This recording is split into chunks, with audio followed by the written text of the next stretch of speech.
Bonjour à toutes et à tous. Aujourd'hui, on va s'attaquer à une question qui a l'air simple mais qui est fondamentale en NSI. Comment un ordinateur arrive-t-il à comprendre ce qu'on tape sur notre clavier? On va suivre ensemble le chemin d'une lettre, depuis la touche jusqu'au cœur de la machine. Allez, pour commencer, je vous pose une petite colle. Comment un ordinateur, qui, on le sait, ne raisonne qu'en binaire, avec des 0 et des 1, peut-il simplement lire le mot « café » ? Et attention, le vrai petit piège, le détail qui change tout, c'est ce « et » avec son accent. Voici notre plan de bataille pour décoder ce mystère. On va y aller pas à pas, des concepts de base jusqu'à ce qu'il faut absolument maîtriser pour le bac. C'est parti. Bon, on entre dans le vif du sujet avec cette première partie. Notre mission ici, c'est de comprendre comment on fait le pont entre notre langage, à nous, et celui de la machine. La notion clé, le truc à comprendre, c'est l'encodage de caractères. Il faut voir ça comme une sorte de dictionnaire, un code secret partagé par tous les ordinateurs. Chaque lettre, chaque chiffre, chaque symbole, hop, on lui associe un numéro unique. Sans ça, pour l'ordinateur, un texte n'est qu'une suite de symboles sans aucun sens.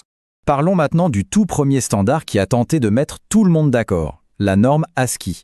C'est un peu le grand-père de tous les encodages modernes. Et voilà le fameux dictionnaire en question, la table ASCII. C'est vraiment la base de tout. Elle associe un numéro à 128 caractères, les lettres de l'alphabet anglais, en majuscules et minuscules, les chiffres et les symboles de ponctuation les plus courants. Alors, pourquoi 128 caractères et pas un de plus? Eh bien, la raison est technique. L'ASCII est codé sur 7 bits. Et en binaire, si on fait le calcul, 2 puissance 7, ça donne 128 combinaisons possibles. C'était suffisant à l'époque pour les Américains, mais comme on va le voir, ça a très vite posé problème. Voilà un exemple parfait de comment ça marche. La phrase « ceci est un texte » est transformée en une suite de nombres, ici en notation hexadécimale. Pour la machine, le texte n'est rien d'autre que cette séquence de code. Chaque caractère a son équivalent numérique. Et c'est là qu'on arrive aux limites du système. L'ASCII, c'est bien joli, mais que fait-on de notre « et » ou du symbole euro, ou pire, des emojis? Eh bien, pour l'ASCII, ces caractères n'existaient tout simplement pas. Ils ne sont pas dans son dictionnaire. Et le résultat, c'est le chaos. Ce genre de charabia à l'écran, on a tous déjà vu. Pour contourner les limites de l'ASCII, tout un tas de normes ont été inventées, comme les normes ISO. Le problème, c'est que chaque région avait la sienne. Et quand un ordinateur français essayait de lire un texte allemand, si les deux n'utilisaient pas le même dictionnaire, on obtenait ce genre de bug d'affichage. Un vrai bazar. Il fallait de toute urgence une solution pour mettre de l'ordre dans tout ça. Il fallait un standard universel pour que tous les ordinateurs de la planète puissent enfin parler la même langue. Et cette solution, c'est Unicode.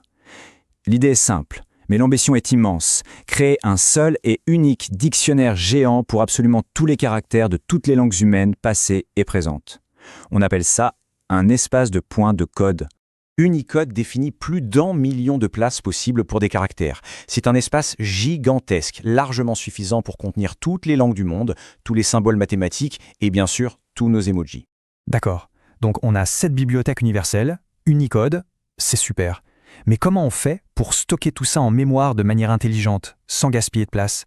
C'est là qu'intervient l'UTF-8. Et l'UTF-8, ce n'est pas juste un concept théorique. C'est aujourd'hui l'encodage le plus utilisé sur tout le World Wide Web. Il s'est imposé partout, et s'il a gagné, c'est parce qu'il est incroyablement malin.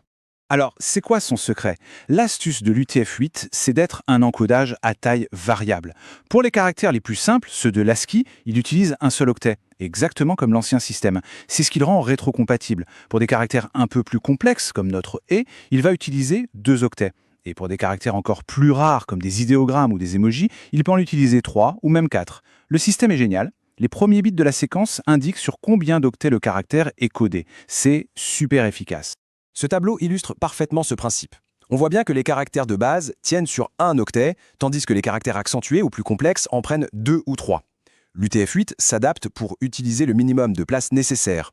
Bon, assez de théorie, on va voir ce que ça donne concrètement. Et pour ça, rien de mieux que quelques lignes de code en Python. En Python, il y a 2 fonctions essentielles à connaître. La première, c'est ordre de A. Elle prend un caractère et vous donne son numéro de point de code Unicode. Et son inverse, c'est char de P. Vous lui donnez le numéro et elle vous rend le caractère. C'est aussi simple que ça. Et voilà la réponse à notre question de départ. Si on demande à Python d'encoder café en UTF-8, regardez ce qu'il nous montre. C'est AF, pas de surprise, ce sont des caractères ASCII de base, mais notre « et », il est bien codé sur 2 octets, c'est 3 à 9, le mystère est enfin résolu. Allez, on synthétise tout ça. C'est le moment de prendre des notes. Voici les points essentiels à retenir pour le bac. Voilà le vocabulaire à maîtriser. L'encodage de caractères, c'est le principe général de traduction. ASCII, c'est l'ancêtre américain codé sur 7 bits. Unicode, c'est le dictionnaire universel géant. Le point de code, c'est le numéro d'un caractère dans ce dictionnaire. Et enfin, UTF-8, c'est la méthode de stockage la plus courante aujourd'hui, celle qui est intelligente et à taille variable. Retenez bien cette histoire, cette progression. C'est un excellent exemple de la façon dont l'informatique fonctionne.